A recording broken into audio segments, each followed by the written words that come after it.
You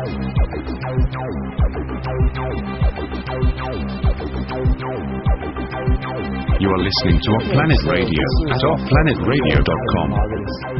And I guess where we start with this is where we left off the last time. If you're listening to this in order, and you really probably should, you've probably listened to the tape that I did with Christine Anderson, and we began to break out the details of what I kind of call the evolution of Corey Goode, Mr. Goodbar, and his buddy, Mr. Peanut, David Wilcock, and the whole debacle of how this thing is playing out.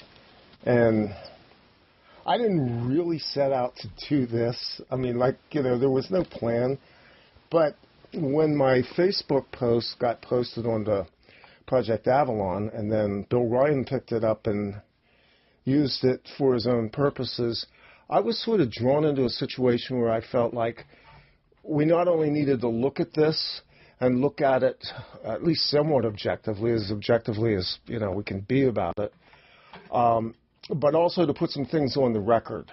So what I've done is, with Christine and now with my guest today, we're basically going to primary sources, which is something almost nobody in this whatever you want to call it, alt media, garbage can, puke barrel of assorted nutballs.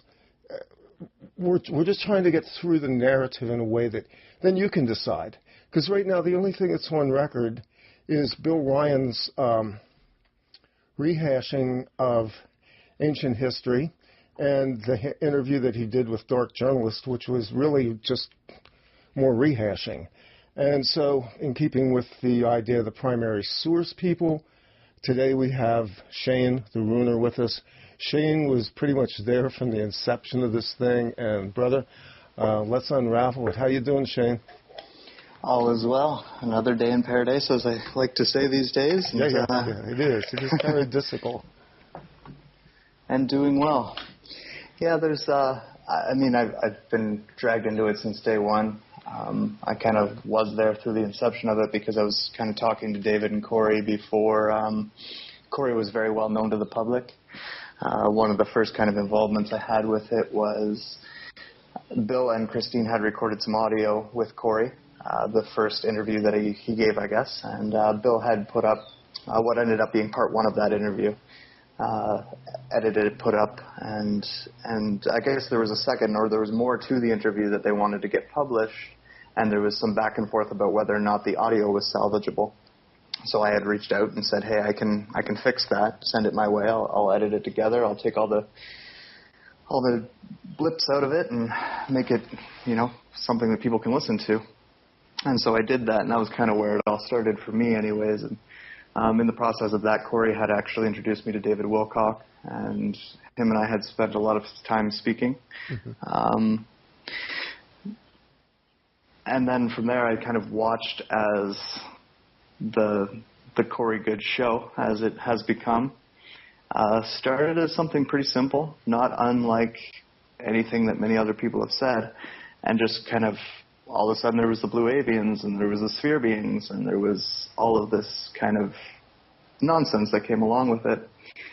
And I kind of immediately started kind of calling it bullshit because it made no sense. It sounded to me like something I knew as a mind control program, to be honest with you. Project Blue in many different forms. Yeah.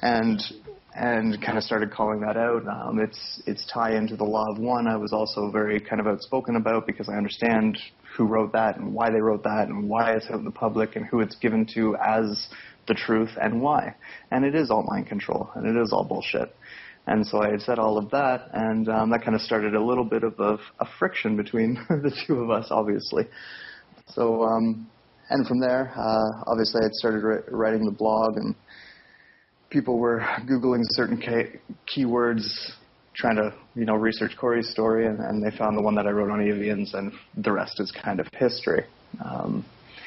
Everyone started kind of coming to me as being a weapon against the man, and it was a role that I don't want and refuse to take. I don't mean to be that at all. I mean, my opinion is my opinion. It's based on X, Y, and Z, and whether or not you feel the same doesn't really matter to me. that's my opinion. And so dragged back into it again now that this Bill has done what he has done, and reposting your post, and my name started getting thrown around in there because there was a screenshot that I had provided of a conversation Corey and I had. And now there's this back and forth nonsense about whether or not I edited the conversation. Corey put out the same conversation, so clearly I didn't edit it. Right. That doesn't, right? And then the video in question as well is another kind of data point that a lot of people are hitting on. It's something I saw but never had in my possession. Never claimed to be giving it to anybody, never said I was going to give it to anybody. It's something that was shown to me for my own information. I don't hold it as a true data point because there's no verification of it. It's just something I saw. Explain right? what the video is, just for people who may not know the backstory to that, Shane. Basically what it is a video clip of a couple people, Corey and someone else in a room, coming up with this story and actually, fabricating parts of it and trying to twist it. Oh, no, we need to do this, we need to do that kind of a thing. It was very short, it was very brief, it was just kind of enough to make me go, oh, okay, yeah, that's exactly what I thought it was. And when I mentioned it, it was kind of in passing originally. I didn't really think it would ever blow up to this point.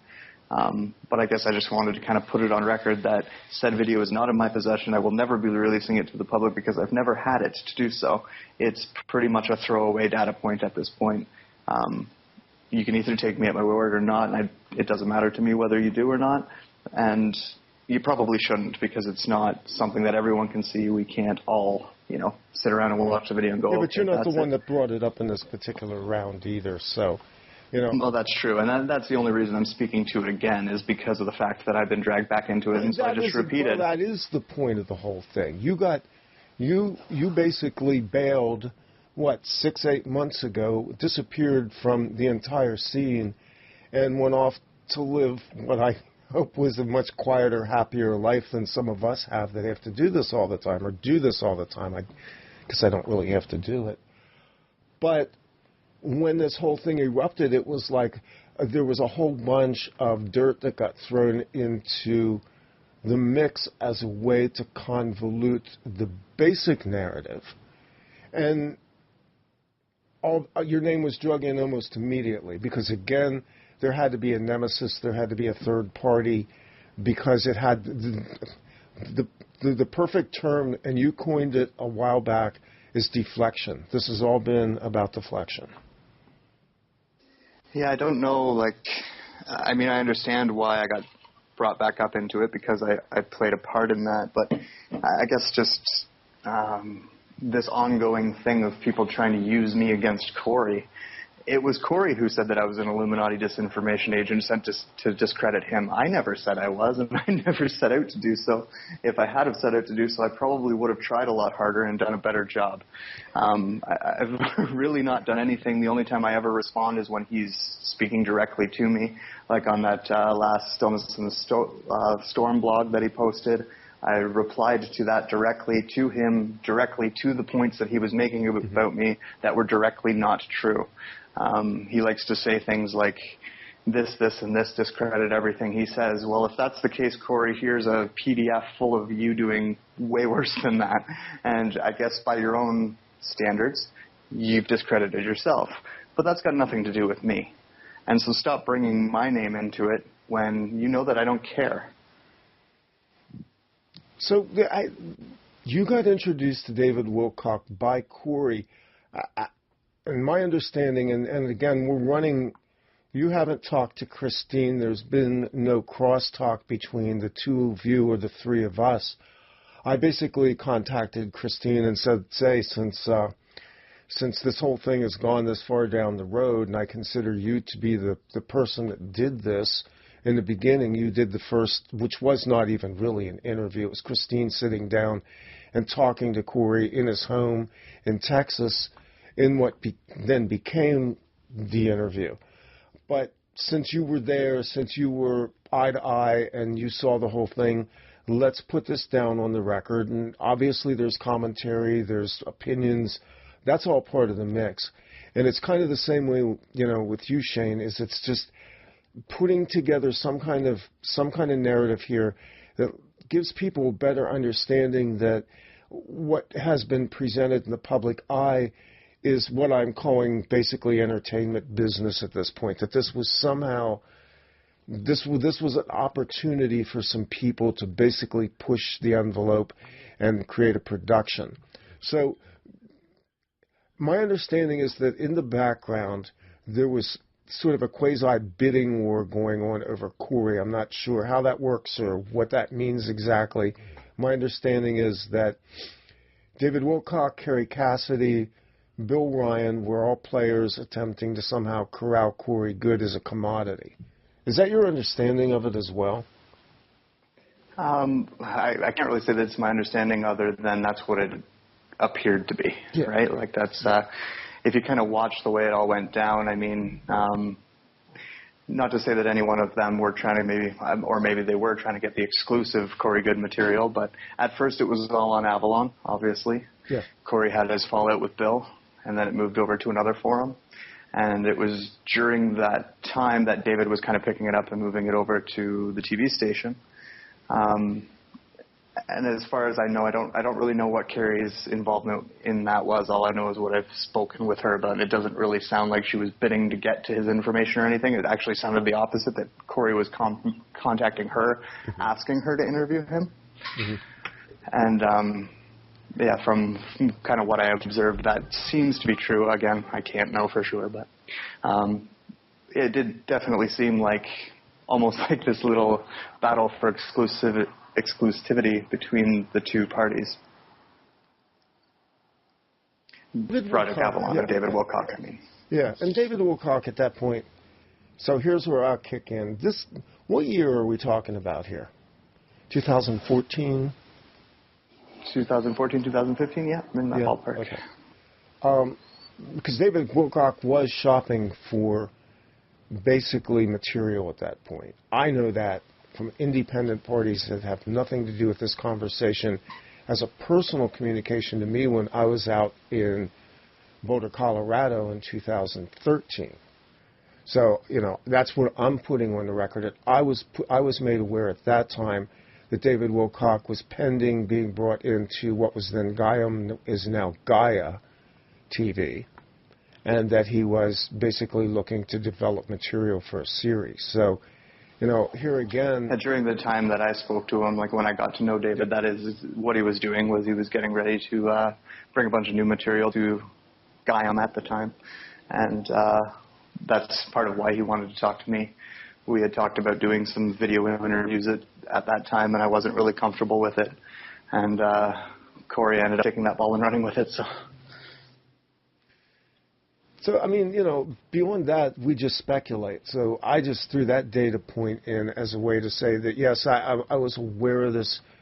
And later on, when I talked to you and I saw some of the narrative, it was pretty obvious that, yes, there's nothing wrong with that on the surface. I mean, I don't have a problem with a researcher putting together material for a series. That's basically what they've done with Ancient Aliens for a long time.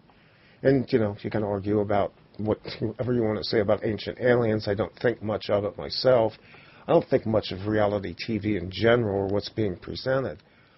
But it does look to me, and right from the beginning, I think all of us kind of sensed that there was a great deal of, let's just say, embellishment that went into the story of how this all evolved. And maybe where we can go with this is, I'm very aware of people who recover memories coming out of projects, traumatic situations, SRA, people that are suffering MPD, DID, and all the associated syndromes that go with mind control programs. So there is a process to that.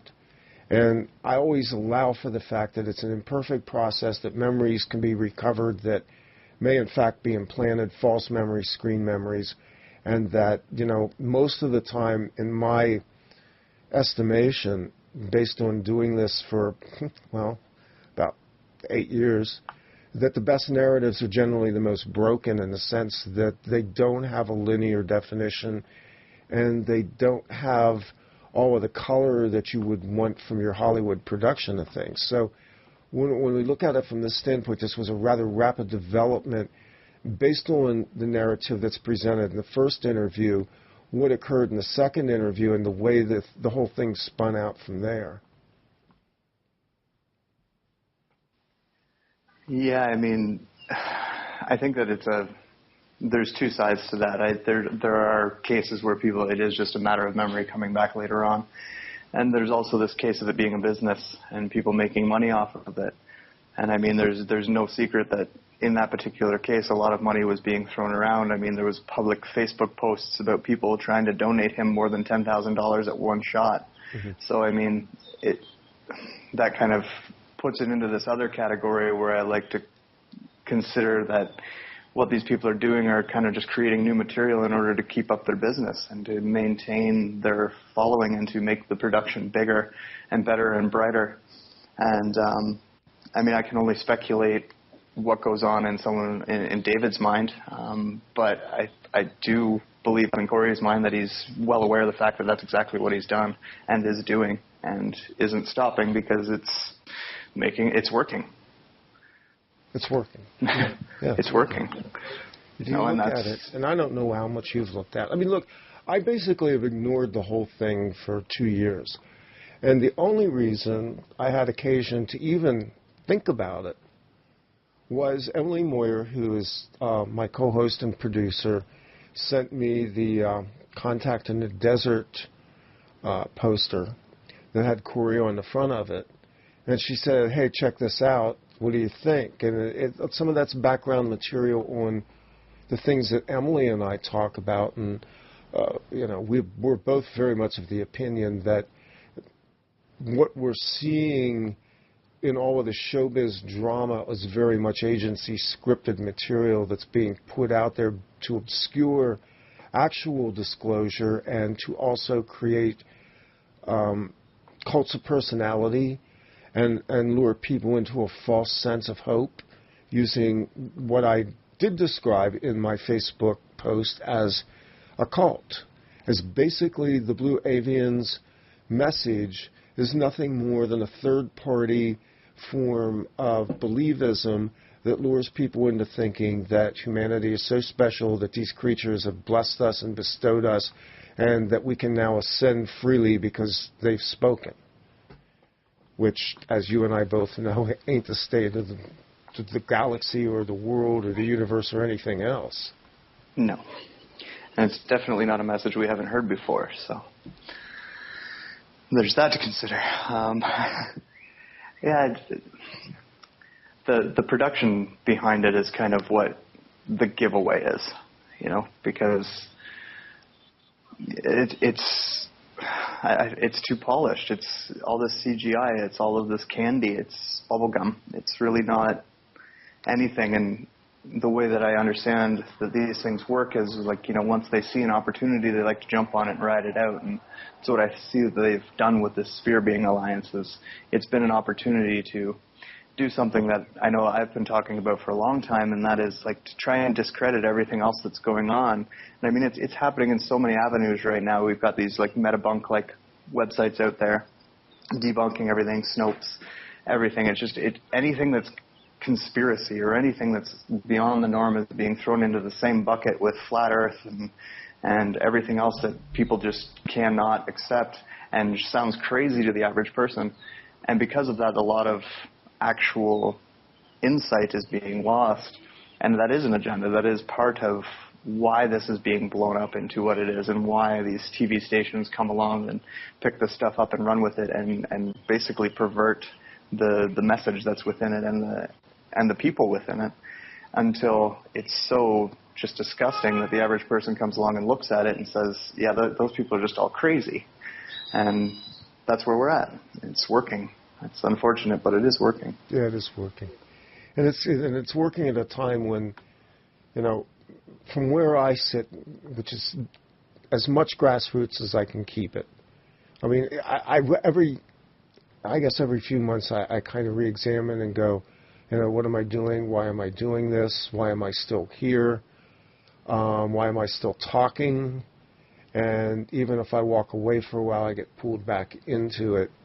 And the point of it is that what really pulls me back into it is I see where people are at. And I'm talking the man on the street, the woman on the street, the people in my own family right now that have contacted me as a result of doing these shows. And it's basic stuff.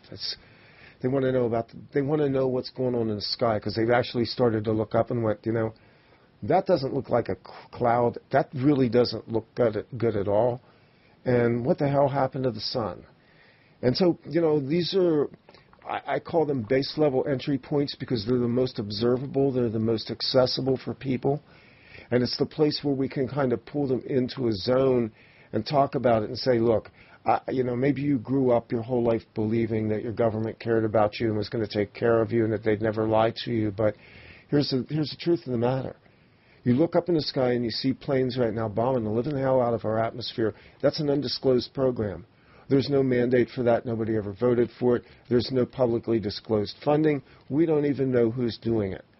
And nobody has ever told you why they're doing it or how long they've been doing it. And so to me, it's kind of like the most fundamental thing is to get people to that point. Not because I want to scare the hell out of them or confuse them or hit them with a bag of woo-woo, but because if they look up and they wake up, then they can start to ask the questions that are important to them, and they can bring in to the conversation at their own comfort level the facts that they need to integrate for their own reality, which I think is the only way anybody ever wakes up anyway. So this gigantic circus that has been fomenting for, as nearly as I can tell, over a decade, because I've been raging about it for 7 years, was basically erected as a big tent to pull people in, divide them according to their interest groups, what they call in marketing affinity groups, and then divide and subdivide them to the point where they became predictable, marketable, and controllable. Do you agree or disagree with any of that?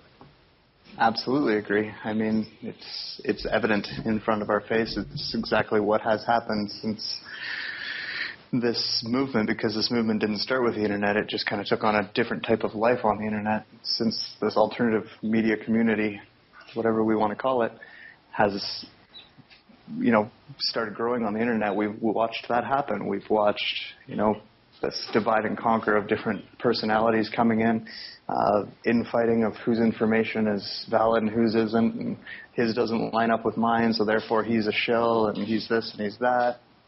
All this nonsense that all it really does is further traumatize the people who are coming here looking for a path for healing. Yeah, exactly.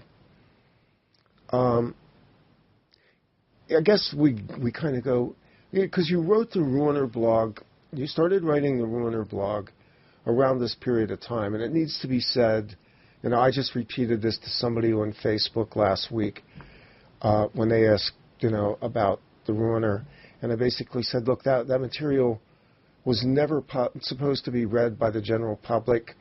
There was a very specific reason why it was written. It got pulled into the context of the Big Tent as a result of what you just explained earlier. Basically, the Ruiner blog became kind of I don't want to say a sideshow act, because it wasn't that, but it got pulled in a way that I think was, for people like me who read it initially, I looked at it with open eyes, but I was also looking at it with eyes that have seen a lot of this material before, although that material had some rather unique aspects to it. But I think for most people, the context for the Ruiner blog was, number one, it wasn't written for them, and number two, it was pulled into the conversation that paralleled this Corey Goode story, so that even if people read it, it was already discredited by that sort of association. Yeah, that, and like I said earlier, too, everyone wanted to use it as a weapon. Like, a lot of the reason why it started being posted and reposted was because of the one that kind of pointed out the project and behind that. And I'd say that if that didn't ever happen, like if the Blue Avian story wasn't there, nobody would have even seen the blog. And it probably never would have been blown up and brought into all the forums and all the Facebook groups and, saved to PDF and shared around. I don't think any of that would have happened if it wasn't for this one part. And that's definitely was never my intention and has been kind of the bane of my existence ever since. But like I've said that many times, like I had a specific purpose in mind, and this was not the purpose. And that's why when everyone started coming to me wanting to interview me against Corey, I kept saying no. Like it's really just been his inability to keep my name out of his mouth that keeps me talking about him. Otherwise, I wouldn't bother. And it probably needs to be said. My point in calling this out, on my original Facebook post, I actually changed the title of that because the original title of that post was The Face of a Cult. And I didn't like that because it personalized it. So I changed it to Image. I talked to Emily about this. And I said, I didn't want to make this about the person who is James Corey, who is actually, as I understand it, his real name, Corey Goode, as he's publicly known. I want to make it about what has happened in the scene. I want to make it about the fact that I honestly think there's exploitation going on. And while I believe that he's willing in this, I also think we have to understand that anybody that's compromised also is heavily influenceable, if that's not a word it is now, in terms of participating in something like this. Plus, who among us can honestly look in their own soul and not say, if somebody came and offered you a bag full of money, would you do this? I mean, would I do it? No, I wouldn't do it. I'm past the point of temptation for that because I've lived longer. But, what's in the hearts of men sometimes is a little more difficult to parse. But I want to hold out for the good that's in people, too. So this was never really about calling Corey out.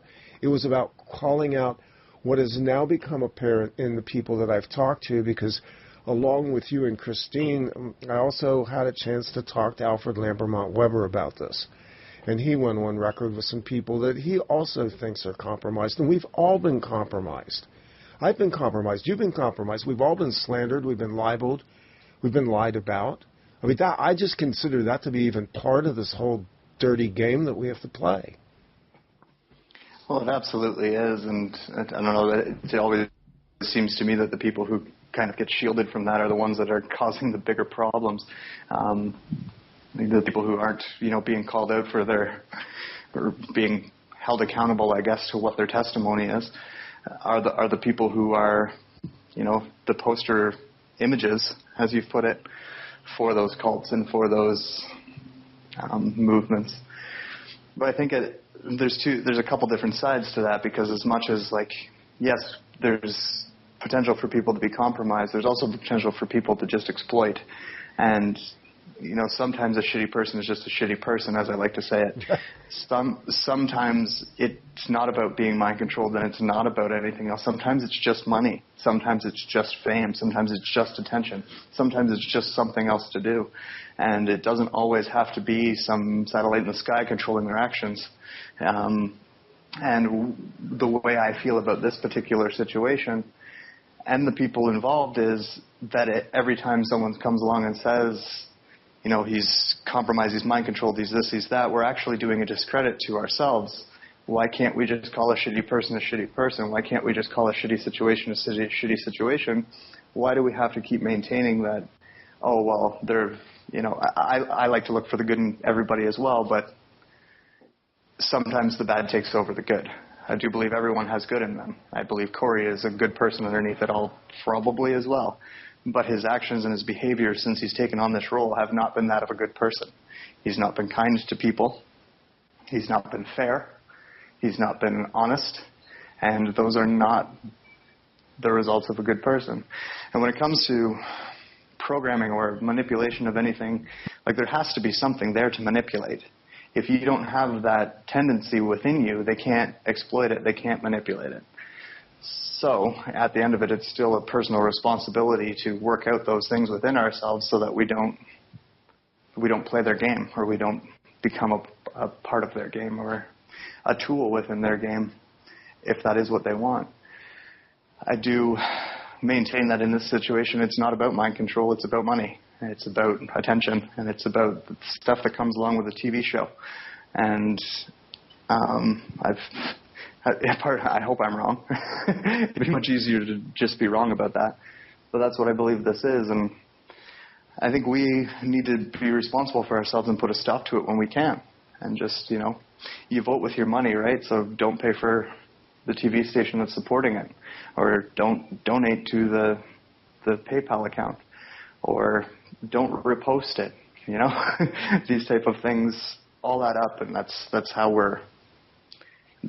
we can take kind of control, or well, I'm not sure what the right word is, but responsibly participate in it. It's basically being an educated consumer of information. And I hate to use that term because it's a marketing term. Here again, we're left with the language of the culture we live in. But I'm glad you said that, because there's a part of me that, and this again, I have people I talk to on an ongoing basis, and it's kind of an examination thing. Do we even want to go there with this? I mean, like I said, like you, I kind of got pulled into something that was a lot bigger than I ever expected it to be. We're a month down the road on that Facebook post, and I mean, the first couple of weeks I did nothing but answer emails and Facebook messages, and a very long, you saw it, like 250 blocks down underneath the initial post of just everything you can imagine that could come with this. And, people contacting me for comments and media. And I was like, this was never an article. It was an opinion. It was my opinion, just as, anybody does on Facebook. I mean, I kind of merged my personality side with my, my podcast broadcast thing, but that's what this is. I'm not a corporation. I'm not a professional. So I can say things in a certain context, and so can you, that isn't attached to some corporate responsibility bullshit. But when you get pulled into the tail of something that is taking on a gravitation field to where we then have, it's circulating through all of these different forums and groups and stuff, and people who don't even know who the hell I am, wondering who is this guy and why is Bill Ryan talking about him. It's a different situation, because I don't really want to publicize Corey Goode. I mean, I'd rather not. You know what it's like. It's a negative feedback aspect. People go, ooh, they're talking about it. Let's go look at this. Well, I don't want to do that either.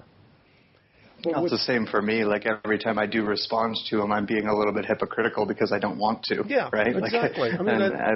After, it's been fucking 2 years, excuse my language, of the same nonsense, and it's just a big circle. Like, people seem to forget that we've been through all of this already.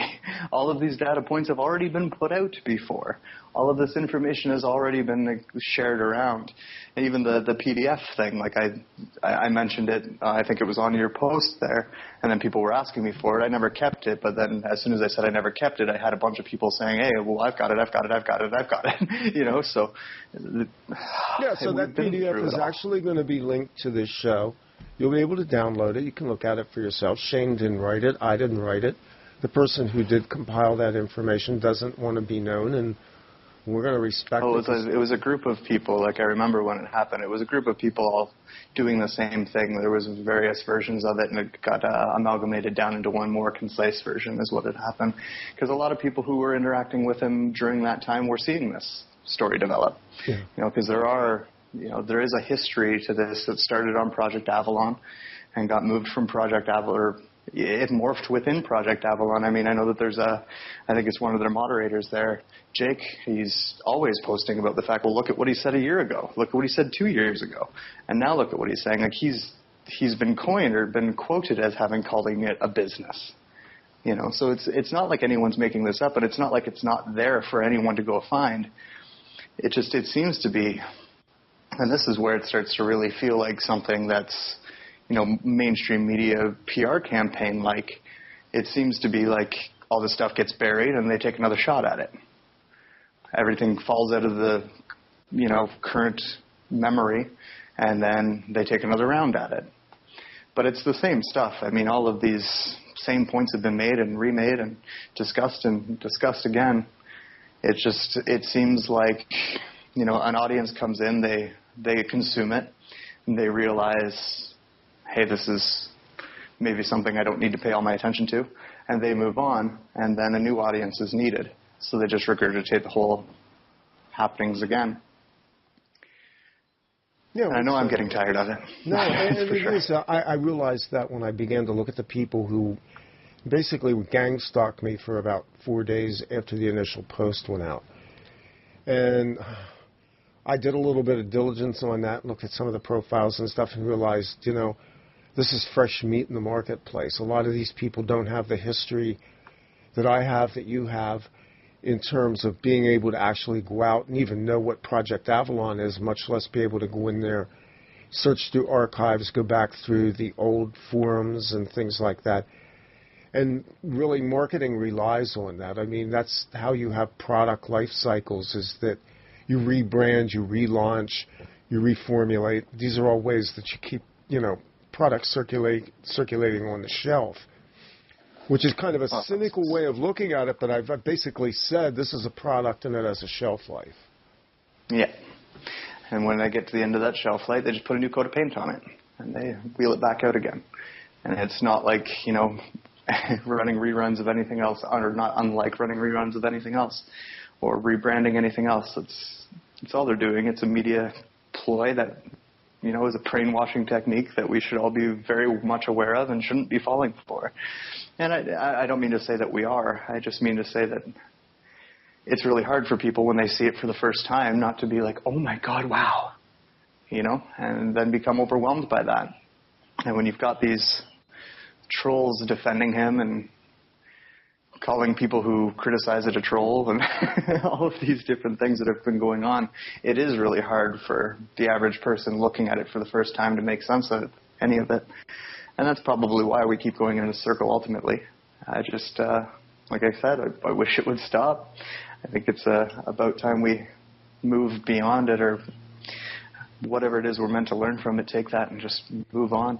But it's so scattered everywhere that it's very understandable. I mean, I have the same thing where, I've got blogs, I've got podcasts, I've got interviews, and maybe I've said something in one and then explained it a little bit further in another one, but they didn't hear that other one, so they only heard the one, and so they do have to come back to me and ask me that same question again, right? So there's that aspect to it, and you have to be able to respect that. But at the same time, I bumped into it with a friend today where he had said something that I had already kind of explained, and he just never heard my explanation. So it's not like he's wrong. He's operating on what he has in front of him. With a little bit more information, he changes his mind. So I guess that's ultimately what we're doing, is just adding a little bit more so that people can have the opportunity to make up their own mind. So at the end of the day, I don't really care. I don't care. You can believe the Sphere-Wing Alliance are coming to save you all day long. That does not hurt my feelings. I have no invested interest in making you disbelieve that. But I'm not going to believe it just to make you happy either. So the other aspect to this is what goes on behind the scenes, which is the part that is not talked about because it's not acknowledged. And that is the machine that sits behind it, which is, on one level, entertainment, money, showbiz, outfits like Gaia that market a certain lifestyle and a certain type of viewpoint that's, like everything else, there's a demographic behind it. They understand who their viewers are, and they also understand the demographic that they'd like to target next. So, don't think for a minute that they're interested in your enlightenment. They'll give you a little shot of that sometimes, but they're not going to give you the full package, because the full package isn't cosmetically very pretty at all, and that's not their interest.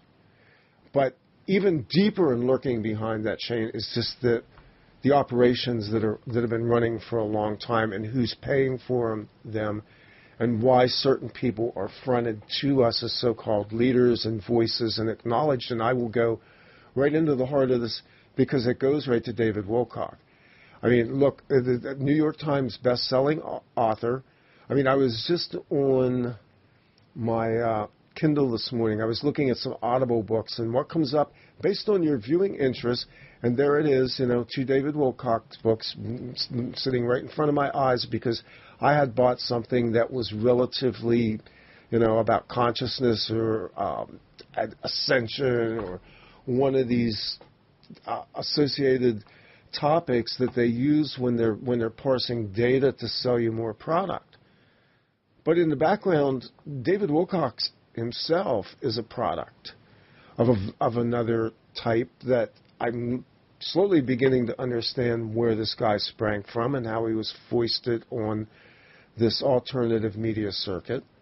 And quite frankly, it goes to Bill Ryan and Project Camelot, Project Avalon, and all of these other coast to coast, all of these large outfits that have basically, it's a mixture of things, but at the end of the day, it's convolution of information, and behind it, there sit operatives that when you look at them, you go, let's see, George Norrie, supposedly former naval intelligence, really? And we've outed Stephen Greer. I mean, we've done it in 2 shows that we've recorded. Stephen Greer was basically cited as being a CIA operative from the time he was 27 years old. So, I mean, these are the people who are top-down leaders in the so-called disclosure movement, and they're being fronted by intelligence operations. And I'm comfortable saying that. You don't have to agree with that. I don't have a problem with it. I'll definitely agree with it. I mean, I think it's even documented in some, especially aspects of ufology, like Mirage Men. I mean, if you don't know what's going on there, it's pretty obvious. Yep. There's been a lot of these different things have already been shown. We know that happens. And what I've said, it's a tough thing to say because I don't want to mention names. But what happens behind the scenes is almost like little powwows of trying to take my information and your information and find a middle ground so that whatever I'm saying to the public doesn't conflict with what you're saying to the public so that we can go talk at the same conference. Yeah. So that if we're both at the same event and we both have to sell tickets for the same event, we won't have infighting at our event. And that's why you see different groups at different events and these different breakups of information, almost like little cliques that form within the alternative community. Not to say that not some of them are friendships, because, I mean, you and I both have made friends within the community with other speakers, so it's not to say that some of them aren't real friendships, but a lot of the time it's almost like a business deal of, well, what you're saying lines up with what I'm saying, so could you say a little bit more of this? It's someone called it, Sam, Mutual Verification Club. Yeah. We'll tweak it just a little bit. To me, it feels a lot like the way things work inside of the Masonic organizations, something that I do know a little bit about. I grew up around Masons, and I saw how they operated in business, and I saw the levels of deception that they would tolerate, which were considered, quote, acceptable levels of cheating, acceptable levels of social flattery, and, gratuitous behaviors to the benefit of a lodge brother on a given day to get business contracts or to move things. And then, it moves from there on different levels. To me, it just smells of that, and it smells as well of just opportunism, which is, again, kind of cynical when you think about the consequences of the things that we've all talked about, which have to do with the dire circumstances on this world, and yet people are making book on it. People are, they're going to first-class hotels. They're doing major speaking engagements. They get limos. Nobody knows about this. Nobody knows that certain personalities get picked up at the airport in a stretch limo and taken to their suite because they don't see that aspect of it. They're not just common people, and they're not treated that way. And it can be hard when someone kind of pulls you under their wing and puts you up in a 5-star hotel and feeds you steak and sushi and takes you to these nice places to not want a piece of that for yourself. And given the opportunity of creating a story and embellishing said story in order to get a piece of those 5-star hotels and steaks and sushi, it's pretty enticing for a lot of people, especially people who maybe between jobs, maybe have to look at a new career direction because of something that's happened in their personal life. This is just natural human behavior. It's not rocket science. Yeah. That's kind of an allure. But like I said, we're dealing with serious issues. And, I couldn't watch much of what, because people always say to me, did you look at this video? Did you see that? And the truth of the matter is, I don't have time, and I don't really like watching videos all that much. I mean, I'm more of a reader. I'm also in favor of text, which I can speed read real quick to pull in information. But I did watch a little bit of some clips from the Health Expo out in L.A. where Corey and David Wilcock spoke. And I was just, I was appalled by the audience. And, for me, this was the real tell of seeing how people in the audience just eat this up and the adulation in their eyes. And, they have their iPhones up and they're taking pictures. And it's very obvious they're in altered state, they're in trance, they're consuming information. It is a form of entertainment. It's a form of believism. And, it goes back to my whole aspect about a cult because I know what cults are. I've been around them. And part of a cult is that you're in a trance state. There's a central figure who commands your attention, and that entrains you into a certain belief system that then rules subconsciously your actions on a day-to-day basis. And I don't think people realize how much entrainment has gone into this whole industry at this point to get them to a place to be able to buy the kind of things that they're buying. Yeah, and that's where it gets bigger than just personalities within the alternative media. That's where it gets into the bigger organizations and everything that are behind that. And it's something I say even in respects to all of this is that there's some of us who do have to deal with people that are behind a lot of these type of things, and there's some of us who have actually lived in that role.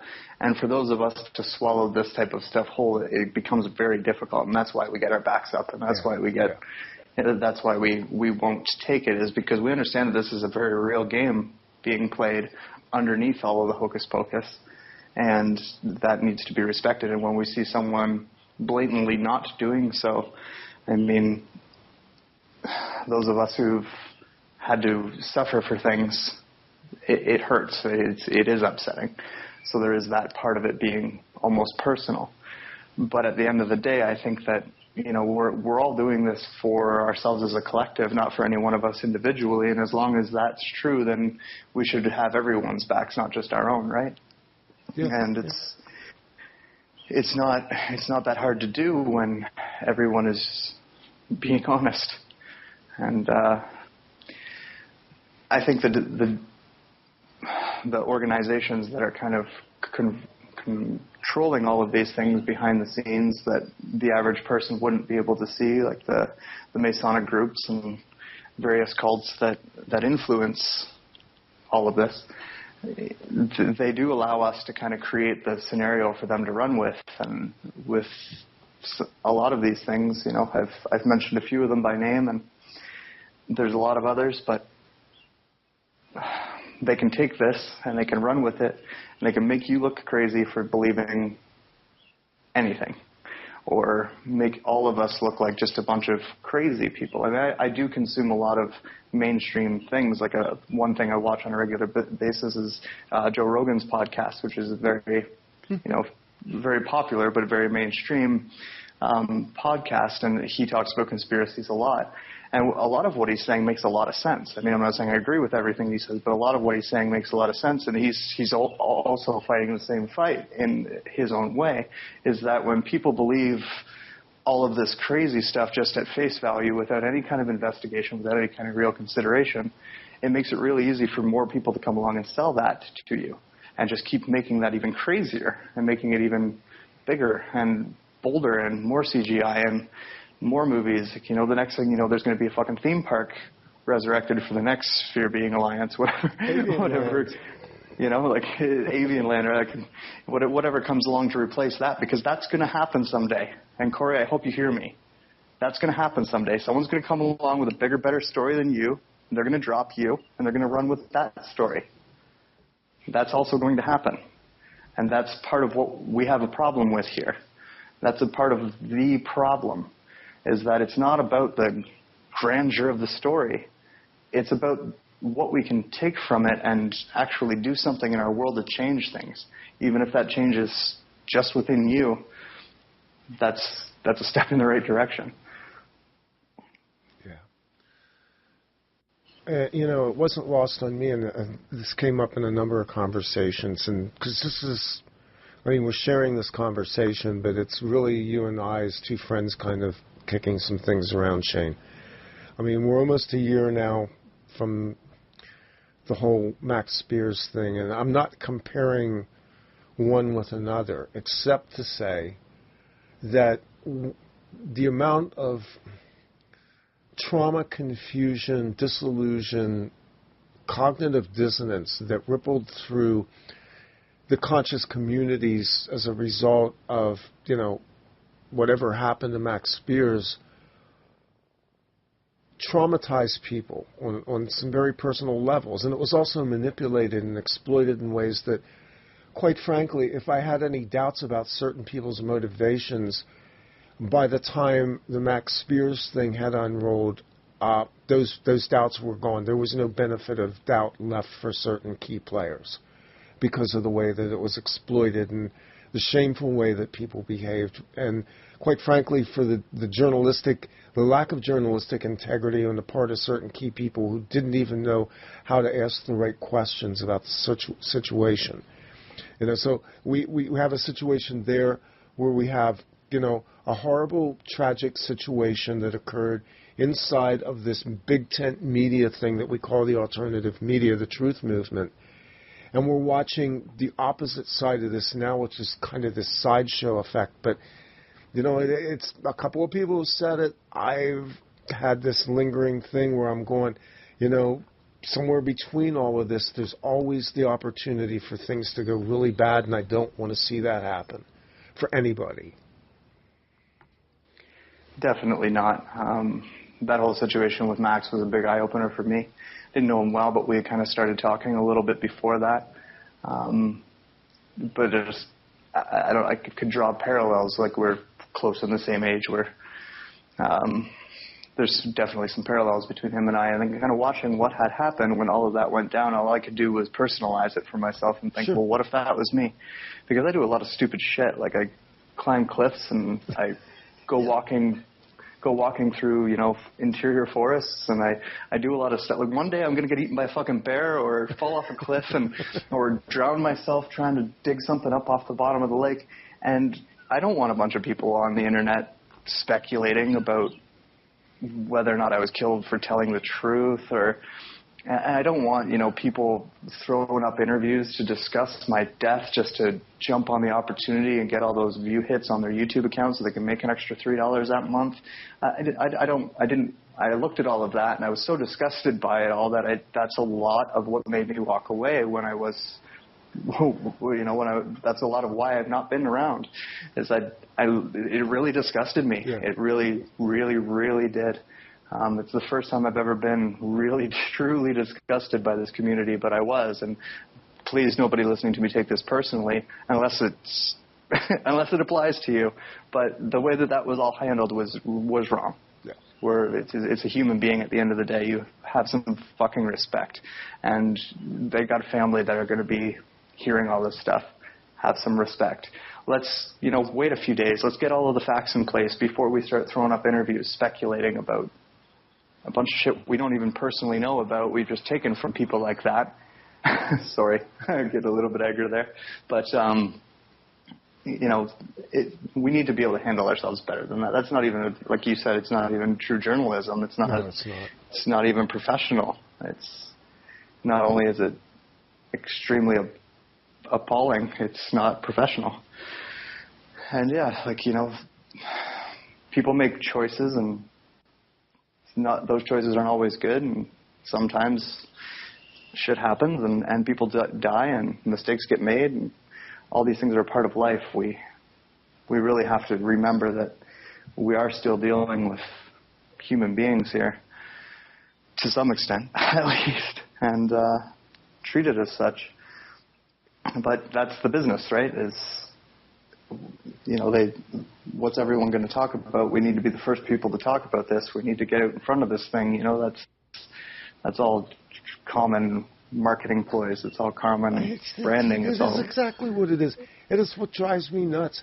You know, quite honestly, my position has been to sit back and watch things pass by before I comment on them. I don't want to be first for a lot of reasons. First off, you know, I don't have pretenses about an audience or market share, anything like that. I mean, this was every time we go through one of these debacles, I have encounters with people that quite honestly leave me scratching my head because I was accused by a certain publisher in the alternative media of using this very thing we're talking about to boost my ratings. And I went, well, exactly what would those ratings be? I'm not on a network. I don't monetize my YouTube channel. I've got one little PayPal button on my website that I never even talk about. And the only thing I'm interested in is just doing my little show here and talking with people that I enjoy talking with about things I enjoy talking about and putting out hopefully some information that's not too horribly adulterated. I mean, there's such a cynical mindset that goes into all of this that it just leaves me, quite honestly, you know, I feel soiled after I have that kind of conversation. There's many different reasons that people get into this community and stick around and do the type of things that you do or the type of things that I do. And it's not always the most obvious reasons. And I don't know. It's draining, and it's not as much fun as everyone thinks that it is. And a lot of people are really just doing it because it's like most psychologists. A lot of psychologists are practicing psychology because they're trying to figure themselves out. They're trying to sort out their own story, and that's true for me. That's true. Yeah, me too. You know, me too, man. That's true for a lot of us. That's a lot of our motivation here is to, you know, help ourselves and help you while we help ourselves if possible. You know, like I'm sure most people who've ever emailed me have always heard me or read me respond with, "I'm happy that it helped you," and that was not because that's what I set out to do, but as a side effect of the fact that I wrote that fucking thing. Yeah. If you're somehow helped by that, then that's good, right? Like that's a good thing. If for whatever reason that made you feel better about your world or helped you, you know, take things out of a box, then that's great. That's not what I was doing. What I was doing was I have a bunch of people that I know personally who were having some issues with some specific topics, and I was looking for a way to communicate to them without sending 100 emails a day. And a blog that I thought would probably never be seen seemed like a good way of going about that. So I did it that way. People found it. Now it has a bigger audience than I had ever intended. And all I could really do at that point in time is try and be as responsible as I could for that, which was giving people some of my time, giving people my answers when they asked for them. And, you know, I can walk away from it at any point in time I feel like it.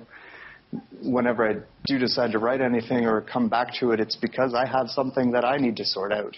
I'm doing it for the same reason you're all doing it. And, you know... It's a naked high-wire act in public is what I've referred to it as. I mean, I've done this long enough that I've gone, I've made a fool out of myself a few times. And I've said things that revealed some things that I never intended to reveal. And I've gotten off of the air some nights and threw the headset down and went, I don't think I'm going to do this anymore.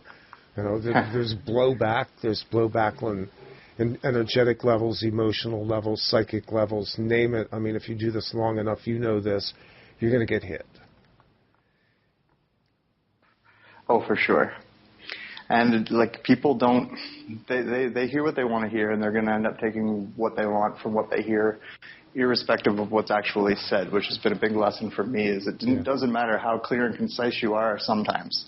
It doesn't matter how to the point you are sometimes or how honest you are sometimes. People can take what you've said and put it off into their own direction if that's what they're choosing to do. there's nothing that can be done about that. But that doesn't mean you don't try and be as responsible as you can when you're putting it forward.